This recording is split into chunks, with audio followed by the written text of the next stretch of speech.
Brace அமைப்பு திருச்சிராப்பள்ளி மாவட்ட நல பணிக்குழு கட்டிட வளாகத்தில் செயல்பட்டு வருகின்றது. இம்மையத்தில் நடத்தப்பட்ட டிஎன்பிஎஸ்சி குரூப் 2 எழுத்து தேர்வில் 16 மாணவ மாணவிகள் வெற்றி பெற்று மேலும் நேர்காணலுக்கு செல்ல இருக்கிறார்கள். டிஎன்பிஎஸ்சி குரூப் 2 எழுத்து தேர்வுகளில் வெற்றி பெற்றவர்கள் மாதிரி நேர்காணலுக்கு 27ஆம் தேதிக்குள் பதிவு செய்து கொள்ளுமாறு கேட்டுக் கொள்ளப்படுகிறார்கள். மேலும் யூபிஎஸ்சி மூலம் நடத்தப்படும் IAS, IPS மற்றும் இதர பணிகளுக்கான தேர்விற்கு இலவச பயிற்சி அளிக்கப்படுகின்றது.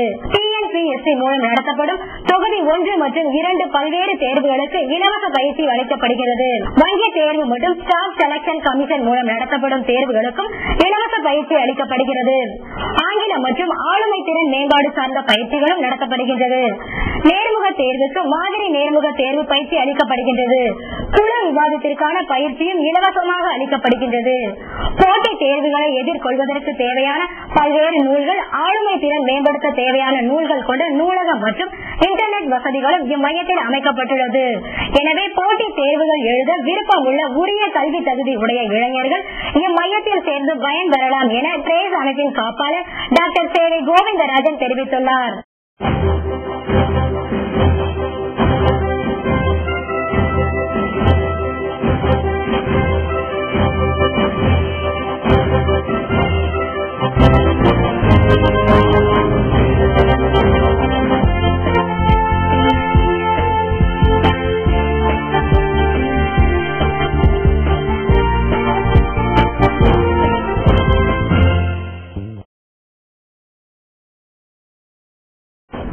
வணக்கம்.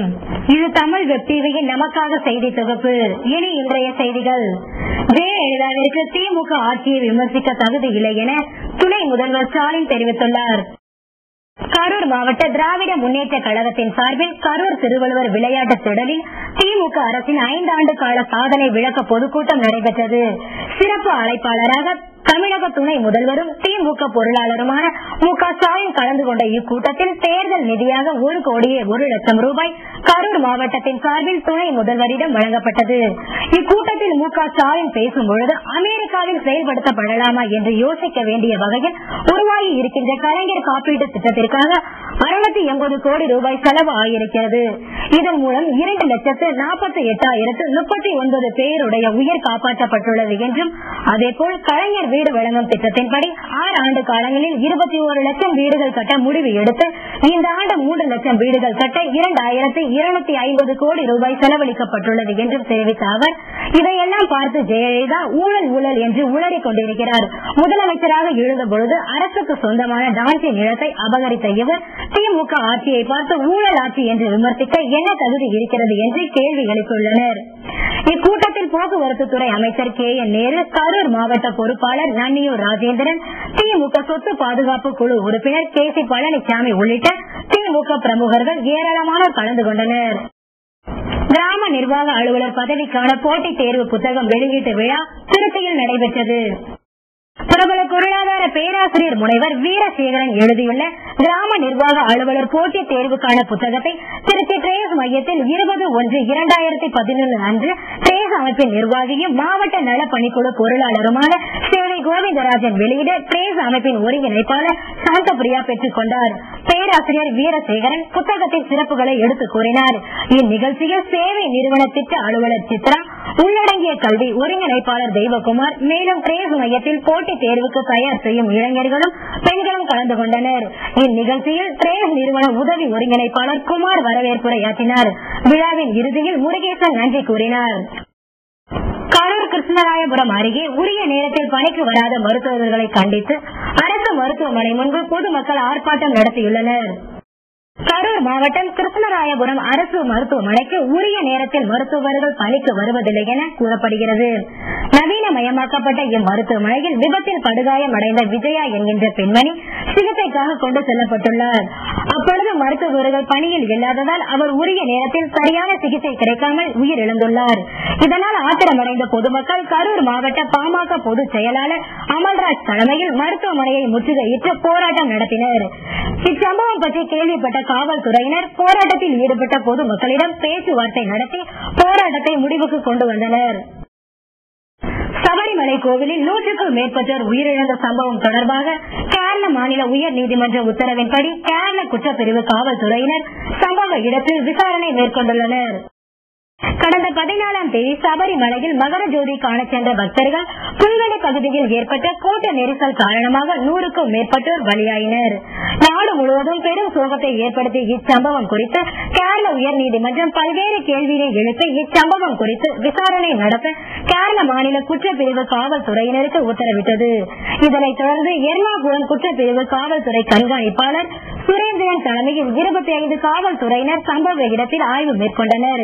சம்பவ இடத்தில் உள்ள ஜீப், ஆட்டோ, விபத்து நடந்த இடத்தில் கட்டப்பட்டிருந்த சங்கிலி போன்றவற்றை ஆய்வு செய்து சம்பவ இடத்தில் இருந்தவர்களிடமும் விசாரணை நடத்தினர். இந்த விசாரணையின் அறிக்கை கேரள மாநில உயர் நீதிமன்றத்தில் ஒப்படைக்கப்பட உள்ளது. பழமை வாய்ந்த திருச்சி திருவானைக்காவல் அருள்மிகு அகிலாண்டேஸ்வரி ஜம்புகேஸ்வரர் கோவிலில் தை தெப் உற்சவம் வெகு விமரிசையாக கொண்டாடப்பட்டது. குலோத்துங்க சோழனால் கட்டப்பட்ட சுமார் 2500 ஆண்டுகள் பழமை வாய்ந்த திருச்சி திருவானைக்காவல் அருள்மிகு அகிலாண்டேஸ்வரி ஜம்புகேஸ்வரர் கோவிலில் ஆண்டுதோறும் தை தெப்போற்சவம் வெகு விமரிசையாக கொண்டாடப்படுவது வழக்கம். அதன்படி கடந்த 10ஆம் தேதி தெப்போற்சவம் திருவிழா கொடியேற்றத்துடன் தொடங்கியதை அடுத்து ஒவ்வொரு நாளும் பல்வேறு வாகனத்தில் சுவாமியும் அம்பாளும் அலங்கரிக்கப்பட்டு வீதி உலா வந்தனர்.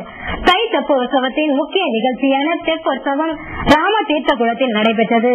அலங்கரிக்கப்பட்ட தெப்போற்சவத்தில் பிள்ளையார், வள்ளி தெய்வானையுடன் உள்ள சுப்பிரமணியன், சண்டிகேஸ்வரர், அகிலாண்டேஸ்வரி, ஜம்புகேஸ்வரர் ஆகியோர் எழுந்தருளினர். தை தெப்போற்சவ விழாவில் பெருந்திரளான பக்தர்கள் கலந்து கொண்டு தரிசனம் செய்தனர். புதுச்சேரி முன்னாள் முதல்வர் ரங்கசாமி மற்றும் அவரது ஆதரவாளர்கள் காங்கிரசிலிருந்து விலகி புதிய கட்சி தொடங்குவதற்கு முயற்சியில் ஈடுபட்டுள்ளனர். புதுவை மாநில அமைச்சர்களுக்கும் ரங்கசாமிக்கும் இடையே ஏற்பட்ட கருத்து மோதல் காரணமாக 2 ஆண்டுகளுக்கு முன்பு முதல்வர் பதவியை ராஜினாமா செய்து கட்சி மற்றும் அரசு விழாக்களை புறக்கணித்து வந்தார். இந்நிலையில் அவர் தனது எம்எல்ஏ பதவியை ராஜினாமா செய்வதாக அறிவித்து அதற்கான கடிதத்தை புதுவை சட்டப்பேரவை செயலாளர் சிவபிரகாசத்திடம் கொடுத்துள்ளார். ரங்கசாமியை தொடர்ந்து அவரது ஆதரவாளர் அங்காளன் எம்எல்ஏவும் தனது பதவியை ராஜினாமா செய்து அதற்கான கடிதத்தை சட்டசபை செயலாளரிடம் சமர்ப்பித்துள்ளார். அரசு போராடவான அங்காளன் நேற்று தனது வீட்டு வசதி வாரிய தலைவர் பதவியை ராஜினாமா செய்தார் என்பது குறிப்பிடத்தக்கது. பட்டாசு வெடித்து இனிப்பு வழங்கி புதிய கட்சி தொடங்குவது தொடர்பாக ரங்கசாமி ஆதரவாளர்கள் ஆலோசனை நடத்தி வருகின்றனர். புதிய கட்சி தொடங்கும் முயற்சியை தடுப்பதற்காக காங்கிரஸ் மேலிட தலைவர்கள் தொடர்ந்து ரங்கசாமியிடம் பேசி வருகின்றனர். இருப்பினும் 5 சட்டமன்ற உறுப்பினர்கள், 1 நகராட்சி தலைவர், 16 கவுன்சிலர்கள் மற்றும் பல உள்ளாட்சி பிரதிநிதிகளும் ராஜினாமா செய்ய திட்டமிட்டிருப்பதாக தகவல்கள் தெரிவிக்கின்றன. தன்னுடைய சட்டப்பேரவை உறுப்பினர் பதவியை ராஜினாமா இன்று முற்பகல் முதல் ராஜினாமா செய்வதாக கடிதம் கொடுத்திருக்கிறார். கரூர் அருகே வெண்ணைமலை ஸ்ரீகுரு அறிவாலயத்தில் தைப்பூச திருவிழா கோலாகலமாக நடைபெற்றது. கரூர் மாவட்டம் வெண்ணைமலை அருகே உள்ள அருட்குரு ஸ்ரீ சோமசுந்தரம் ஐயா அவர்களால் நிறுவப்பெற்ற அருட்பெருஞ்சோதி ஸ்ரீ ராமலிங்க சுவாமிகள் வள்ளலார் ஆசிரமத்தில் தைப்பூச திருவிழா மிகவும் கோலாகலமாக நடத்தப்பட்டது. ஸ்ரீகுரு அறிவாலயம் டிரஸ்டின் வள்ளலார் ஆசிரமத்தில் நடைபெற்ற இந்நிகழ்ச்சியில் ஏராளமான ஆன்மீக அன்பர்களும் பொதுமக்களும் திரளாக கலந்து கொண்டனர். இந்நிகழ்ச்சியையொட்டி வள்ளலாருக்கு சிறப்பு தேவாராதனைகளும் அகவல் பாராயணம் நிகழ்ச்சியும் ஜோதி ஆராதனை நிகழ்ச்சியும் மிகவும் சிறப்பாக நடைபெற்றது.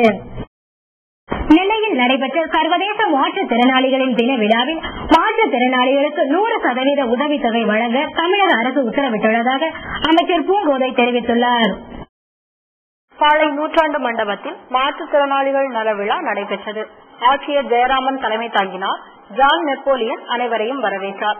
தமிழக தகவல் தொழில்நுட்பத்துறை அமைச்சர் பூங்கோதை ஆலடி அருணா சிறப்பு விருந்தினராக கலந்து கொண்டு விளையாட்டுப் போட்டிகளில் வெற்றி பெற்ற மாற்றுத்திறனாளிகளுக்கு பரிசுகள் வழங்கினார்.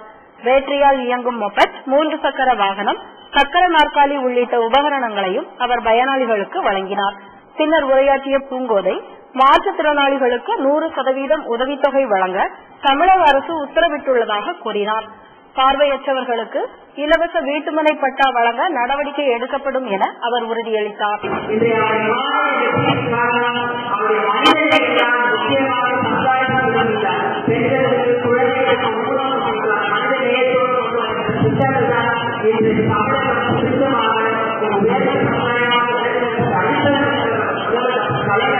மாவட்ட மாற்றுத்திறனாளிகள் நல அலுவலர் மனோகர் உள்ளிட்ட 13 பேர் கண் மற்றும் உடல் தானம் செய்து அதற்கான ஒப்புதல் படிவங்களை அமைச்சரிடம் வழங்கினர். சட்டமன்ற உறுப்பினர் அப்பாவு, பார்வையற்றோர் பள்ளி முதல்வர் கிங்ஸ்டன் ஜேம்ஸ் பால் உட்பட பலர் விழாவில் கலந்து கொண்டனர். நெல்லையில் பெண் ஒருவருக்கு ஒரே பிரசவத்தில் 3 ஆண் குழந்தைகள் பிறந்துள்ளன. நெல்லை பேட்டையை சேர்ந்தவர் கந்தசாமி. இவரது மனைவி செல்வி பிரசவத்திற்காக டவுனில் உள்ள அருண் மருத்துவமனையில் அனுமதிக்கப்பட்டார். அங்கு டாக்டர்கள் சொர்ணமாலா, பாக்கியம் ஆகியோரின் மேற்பார்வையில் அறுவை சிகிச்சை மேற்கொள்ளப்பட்டு 3 ஆண் குழந்தைகள் பிறந்தன. ஒரே பிரசவத்தில் 3 குழந்தைகள், அதுவும் ஆண் குழந்தைகள் பிறந்த நிகழ்வு பலரையும் வியப்பில் ஆக்கியுள்ளது. தாயும் குழந்தைகளும் நலமுடன் இருப்பதாக மருத்துவர்கள் தெரிவித்தனர். தைப்பூச திருநாளையொட்டி வயலூர் முருகன் கோயிலில் நடைபெற்ற சிறப்பு வழிபாட்டில் ஆயிரக்கணக்கான பக்தர்கள் கலந்து கொண்டனர். திருச்சி அருகே உள்ள வயலூரில் அமைந்துள்ள முருகன் கோவிலில் மிகவும் பிரசித்தி பெற்றதாகும். திருப்புகழை உலகிற்கு அளித்த அருணகிரிநாதருக்கு முருகப்பெருமான் அருள் பாலித்த திருத்தலமாக கருதப்படும் இக்கோயிலில் தைப்பூச திருவிழா வெகு விமரிசையாக நடைபெற்றது. அதிகாலை நடை திறக்கப்பட்டு சிறப்பு பூஜைகள் நடைபெற்றது. தைப்பூச திருநாளில் திருச்சி வயலூர் முருக பெருமானை தரிசிப்பதற்காக ஆயிரக்கணக்கான பக்தர்கள் குவிந்திருந்தனர். பக்தர்களிடையே நெரிசலை சமாளிப்பதற்காகவும் திருட்டுகளை தடுப்பதற்கான ஏற்பாடுகளை காவல்துறையினர் செய்திருந்தனர். இன்றைய பங்குச்சந்தை நிலவரம். இந்திய பங்குச்சந்தை இன்று சரிவை சந்தித்தது. மும்பை பங்குச்சந்தையான சென்செக்ஸ் 39.1 புள்ளிகள் குறைந்து 19,007.53 புள்ளிகளில் நிறைவடைந்தது. தேசிய பங்குச்சந்தையான நிப்டி 15.1 புள்ளிகள் குறைந்து 5,696.5 புள்ளிகளாக நிறைவடைந்தது. இன்றைய ஆபரண தங்கம் மற்றும் வெள்ளியின் விலை நிலவரத்தை இப்பொழுது பார்க்கலாம். தங்கம் விலை இன்று சற்றே குறைந்துள்ளது. 22 கேரட் தங்கம் கிராம் ஒன்றின் விலை 1,879 ரூபாய். நேற்றைய விலையை விட இன்று கிராமுக்கு 21 ரூபாய் குறைந்துள்ளது. ஒரு பவுன் தங்கம் 15,032 ரூபாய்க்கு விற்கப்படுகிறது. 1 கிராம் வெள்ளியின் விலை 45 ரூபாய் 40 காசுகள். இத்துடன் செய்திகள் நிறைவடைந்தது. மீண்டும் வெட்டிவி செய்திகள் நாளை இரவு 9 மணிக்கு. கல்வி, குறும்படங்கள், ஆவணப்படங்கள் என ஏராளமான நிகழ்ச்சிகளை உங்கள் தமிழ் வெப் டிவியில் பார்த்து பயன்பெறுங்கள். வணக்கம். அமைப்பு திருச்சிராப்பள்ளி மாவட்ட நல பணிக்குழு கட்டிட வளாகத்தில் செயல்பட்டு வருகின்றது.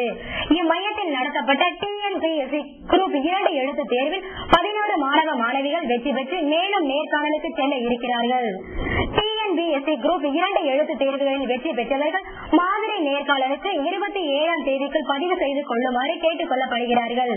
மேலும் யூபிஎஸ்சி மூலம் நடத்தப்படும் ஐஏஎஸ், ஐபிஎஸ் மற்றும் இதர பணிகளுக்கான தேர்விற்கு இலவச பயிற்சி அளிக்கப்படுகின்றது. டிஎன்பிஎஸ்சி மூலம் நடத்தப்படும் தொகுதி 1 மற்றும் 2 பல்வேறு தேர்வுகளுக்கு இலவச பயிற்சி அளிக்கப்படுகிறது. வங்கி தேர்வு மற்றும் ஸ்டாஃப் செலக்ஷன் கமிஷன் மூலம் நடத்தப்படும் தேர்வுகளுக்கும் இலவச பயிற்சி அளிக்கப்படுகிறது. ஆங்கிலம் மற்றும் ஆளுமை திறன் மேம்பாடு சார்ந்த பயிற்சிகளும் நடத்தப்படுகின்றது. நேர்முக தேர்வுக்கு மாதிரி நேர்முக தேர்வு பயிற்சி அளிக்கப்படுகின்றது. குழு விவாதத்திற்கான பயிற்சியும் இலவசமாக அளிக்கப்படுகின்றது. போட்டி தேர்வுகளை எதிர்கொள்வதற்கு தேவையான பல்வேறு நூல்கள், ஆளுமை திறன் மேம்படுத்த தேவையான நூல்கள் கொண்ட நூலகம் மற்றும் இன்டர்நெட் வசதிகளும் இம்மையத்தில் அமைக்கப்பட்டுள்ளது.